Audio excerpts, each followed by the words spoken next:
பிரியமானவர்களே, ஆண்டவரும் அருமை இரட்சகருமா இருக்கிற இயேசு கிறிஸ்துவின் இனிய நாமத்தினாலே இந்த காலை வேளையிலே உங்களை வாழ்த்துகிறேன். இந்த நாள் முழுவதுமாக நீங்கள் செய்கிற எல்லா காரியத்திலையும் கர்த்தருடைய கரம் உங்களோடு கூட இருந்து உங்களுக்கு ஜெயத்தை கொடுப்பதாக.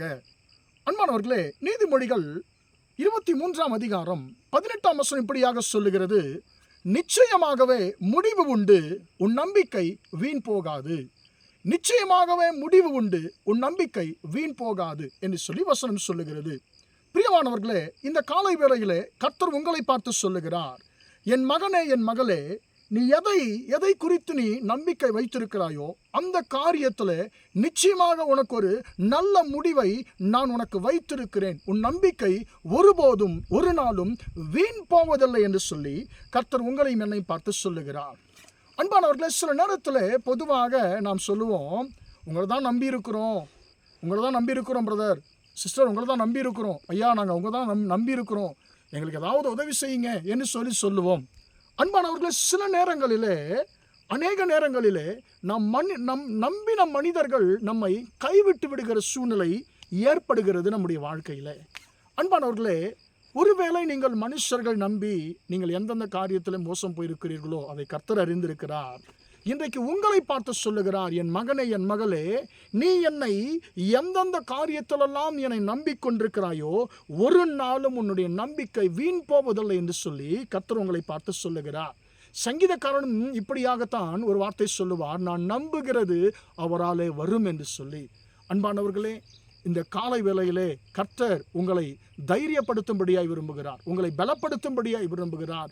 என் மகனே, மகளே, நீ எந்த காரியத்தை குறித்து நீ என்னை நம்பிக்கொண்டிருக்கிறாயோ அந்த விஷயத்தை நான் உனக்கு செய்வேன். நாட்கள் பல கடந்து போயிருக்கலாம், மாதங்கள் கடந்து போயிருக்கலாம், நான் உனக்கு நிச்சயமாக நீ நம்பிக்கொண்டிருக்கிற காரியத்தை நான் செய்வேன் என்று சொல்லி கர்த்தர் சொல்லுகிறார்.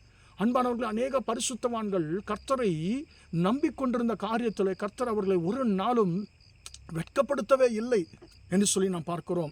உதாரணமாக நாம் ஆபிரகாமை குறித்து நாம் பார்க்கிறோம். ஆபிரகாமை பார்த்து ஆண்டவர் சொன்னார், நான் உன்னை ஆசீர்வதிப்பேன், உன்னை நட்சத்திரங்களைப் போல ஆசீர்வதிப்பேன் என்று சொல்லி கர்த்தர் 75 வயதிலே கர்த்தர் அவருக்கு சொன்னார். அன்பானவர்களே, அந்த வாக்குத்தத்தம் நிறைவேறுவதற்கு அவர் 25 வருஷங்கள் கர்த்தரை நம்பிக்கொண்டிருந்தார். அன்பானவர்களே, அநேக நேரத்தில் அவரை பார்த்து யாராவது கேட்டிருந்தா, என்ன ஆபிரகாமே, தாத்தாவாயிட்ட, இதுக்கப்புறம் பிள்ளை பிறக்குமா உனக்கு, இதுக்கு பிறகு உனக்கு பிள்ளை பிறக்குமா, சந்ததி உண்டாகுமா? இல்லை, கர்த்தர் சொல்லி இருக்கிறார், நிச்சயமாக எனக்கு அவர் கொடுப்பார். நான் நம்பிக்கொண்டிருக்கிற காரியத்தில் ஒரு நல்ல முடிவை கர்த்தர் எனக்கு நிச்சயமாய் கொடுப்பார் என்று சொல்லி கர்த்தரை ஆபிரகாம் நம்பினார். அன்பானவர்களே, அந்த நம்பிக்கை ஒரு நாளும் வீண் போகவே இல்லை. கர்த்தர் 100 வயதிலே தம்முடைய வாக்கு தத்தத்தை ஆபிரகாமின் வாழ்க்கையில கர்த்தர் நிறைவேற்றி முடித்தார். எனக்கு அன்பானவர்களே, உங்கள் வாழ்க்கையிலையும் கர்த்தர் நிச்சயமாக உங்களுக்கு அவர் சொன்ன காரியங்களை செய்து முடிப்பார். நீங்கள் ஒரு நாளும் நம்பிக்கை நீங்கள் இழந்து போக வேண்டாம். கர்த்தர் சொல்லுகிறார், நிச்சயமாகவே உனக்கு நல்ல ஒரு முடிவு, உன்னுடைய உபத்திரவத்தில், உன்னுடைய வாழ்க்கையிலே நீண்டு கொண்டிருக்கிற பிரச்சனைகளுக்கு ஒரு நல்ல ஒரு முடிவை நான் வைத்திருக்கிறேன்.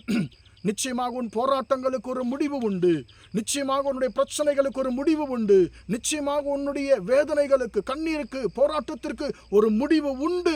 ஒரு நாளும் உன் நம்பிக்கை வீண் போகாது என்று சொல்லி கர்த்தர் சொல்லுகிறார். எனவே எனக்கு அன்பானவர்களே, நாம் தைரியமாக இருப்போமாக. கர்த்தர் நமக்கு ஒரு நல்ல ஒரு ஆசீர்வாதமான முடிவை கர்த்தர் நமக்கு நம்முடைய பிரச்சனைகளுக்கு கொடுத்து நம்மை ஆசீர்வதிப்பாராக. ஜெபிப்போமா? இரக்கமுள்ள தகப்பனே, நம்மை நன்றியோடு துதிக்கிறோம், ஸ்தோத்திரிக்கிறோம். இம்மட்டுமாக ஆண்டவரே, நம்முடைய வார்த்தைகளை கேட்ட நம்முடைய பிள்ளைகளை ஆசீர்வதியும். நிச்சயமாக முடிவு உண்டு, உன் நம்பிக்கை வீண் போகாத வார்த்தையின்படி ஆண்டவரே, நம்முடைய பிள்ளைகள் எந்தெந்த காரியத்திலே நம்மை நம்பிக்கொண்டிருக்கிறார்களோ அந்தந்த காரியத்தில் ஆண்டவரே அவர்களுக்கு நல்ல ஆசீர்வாதமான ஒரு முடிவை, நல்ல முடிவை கொடுத்து ஆண்டவரே அப்பா அவர்களை மகிழ்ந்திருக்க செய்வீராக. இயேசுவின் நாமத்தினாலே இந்த நாள் முழுவதுமாய் எங்கள் சகோதர சகோதரிகள் செய்கிற எல்லா காரியத்திலையும் உம்முடைய கரம் துணை இருந்து ஜெயத்தை கொடுக்கட்டும் என்று இயேசுவின் நாமத்தில் ஒப்புக் கொடுத்து ஜெபிக்கிறோம், ஜீவனுள்ள நல்ல பிதாவே.